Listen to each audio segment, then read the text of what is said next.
Yes guys, and welcome back to the channel from a red hot greenhouse. It is stifling in here.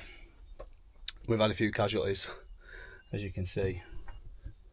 I think I can revive the sorry, I've got screw me on. I can revive the sunflowers. I think some of these calendulas are a bit past it. Some of the cosmos, maybe the odd one there's a bit burnt. Schoolboy error. I've had to nip down after work. I'm trying to fit an automatic vent to the window, and obviously it's just getting too hot and I've not got time to get down and open it every morning. So yeah, a bit of a bummer really, but I thought it would be a quick visit. I'll show you just about what I'm doing, and you'll have a little run through it when we'll get it up and we'll have a little run through it. Right, so we have fitted it on, and it was only a cheap one, but anyway, we've basically screwed it up here. I've had to makeshift drill a few holes and that, but it'll do. Obviously it's propped it open now because as it heats up, this expands, pushing the window open, and then obviously as it cools down it should shut in theory, and then obviously close the window up a bit, maybe probably to about there, because it's just too bloody hot in here, and obviously I can't get down here every day to close the windows, so could probably do another ventilation window in, to be fair, but we ain't got one, so we just met do. So yeah, so that is what I've been up to today. So if you need one for your greenhouse, check them out. You can get them in all sorts of places, but look for automatic greenhouse window openers, and it should do trick in theory. Right, anyway, we're going to get on with sowing some tromboncinos because this idiot lost his seeds. Shout out to the big Mr. Allen for bringing me some, because we've got probably 2 beds over there which we need to get some tromboncinos in, because after last year they was tip top, probably one of the best things we've grown, so we'll get them sown now, and that should probably do us for tonight. Quick little power hour, and that's what it's all about. Right, so they're what they look like, a bit like pumpkins and squash seeds. So it's courgette as well, so we'll be putting them into modules, probably flat side up, well sorry, we'll put them flat side on like that, so they don't got less chance of rotting. So we'll get them in now, and if I can just find myself a bloody tray. You know what it's like, shite everywhere. I can't find one. Right, so we've filled 2/3 of a tray, and we're just going to slot them in sideways like that. Pretty easy. I mean, we're going to have too many here really, because they go pretty wild, shall we say, but what I'm planning on doing is growing them over something, and then hopefully harvesting a load of them and then storing them, probably in freezer.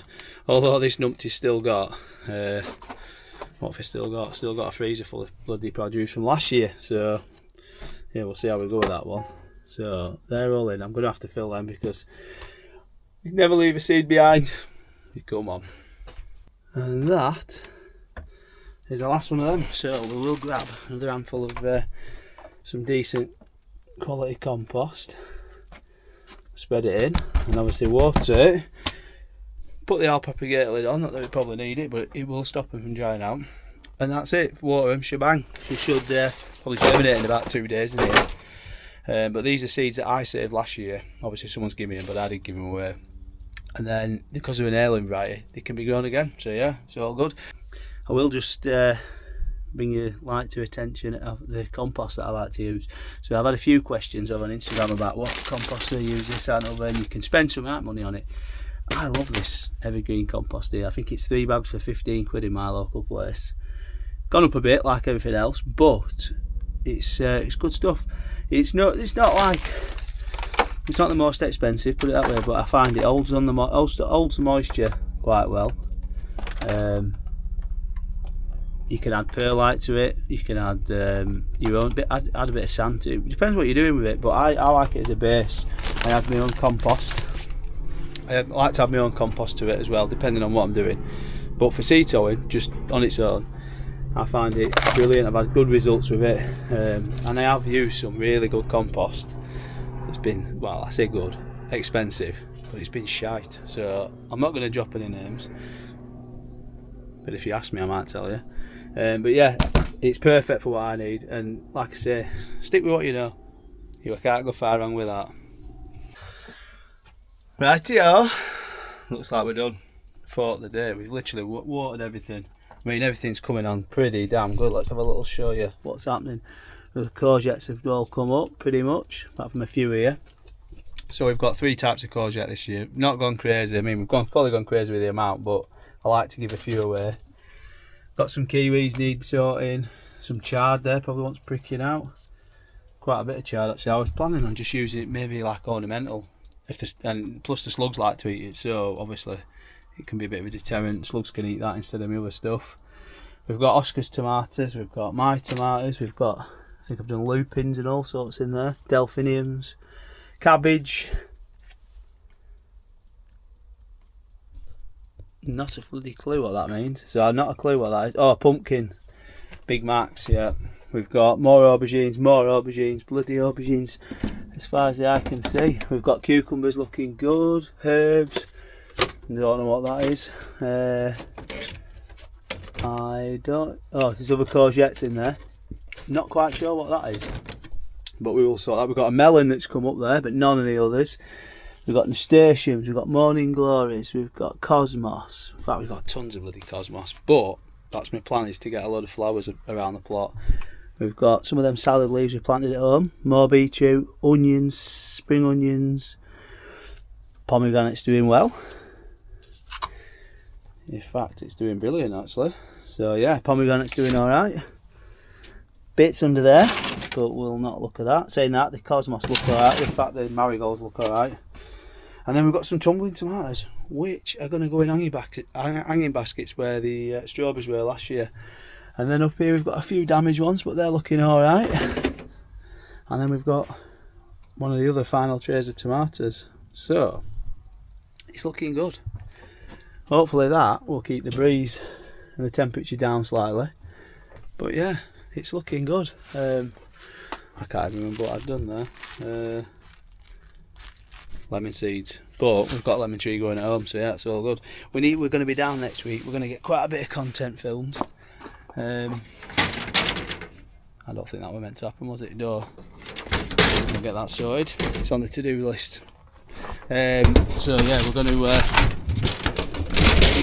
get off, I think. We're going to get some stuff done in the garden because we've got that much going on at the minute.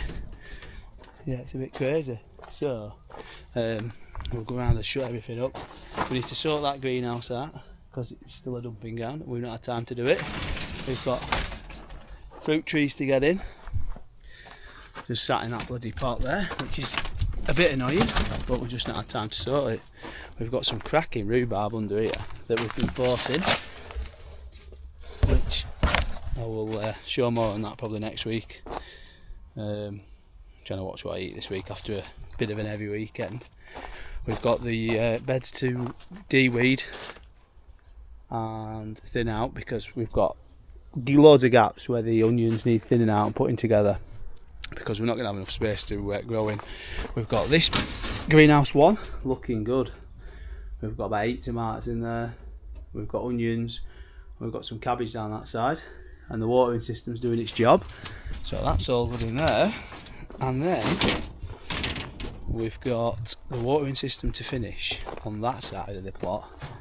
So yeah, we've got a bit to do in there. The beds need sorting, and all them beetroot need to go out. We've got beds to sort over there that have not got nothing in. We've got plenty of garlic over here, but there's beds like this. I mean, this is just neglection. So obviously, we don't show you that bit a lot, so don't look at it. But yeah, we've got broad beans in. We've got to sort the carrots. All the garlic's looking good. There's another bed of rhubarb, but we will be leaving that. We've got this bad boy to get out of here and this bed to sort out. I mean, it's not looking good at the minute. We've got these to cut back, the hedges to sort. We've got pond areas to tidy up. We need to get this area tidied. Maybe put a gate on here. And then we move on to the bloody polytunnel. And I mean, this has been up to 42 degrees today. 30 degrees at a minute, so it's bloody stifling. I will show you my canners though. Look at them. They're looking good. We've got lettuce going alright. Grapevines coming back. salvia. We've even got some dahlias coming. And I'm not a dahlia slut, but yeah, we've got a couple of them going, but it's mainly just to bring the bees in. And then we can get the tomatoes out in here hopefully next week. So yeah, stay tuned I think next week, because we're going to have a couple of busy days down here. And I might, if you drop me a comment, should we go live? Might even do a live down here. Bit of a walk and talk, and just see what we're getting up to. It's yeah, I need to get this watering system back up and running here because it's bloody bone dry, I think. So yeah, if you got any questions for me to answer in the next video, drop them in the comments below, and I'll see you definitely down here next week for a couple of days, full on, with a big list of jobs. Whether we get them done or not is another thing, so we will see. But have a good rest of your week and enjoy that weekend. Go on.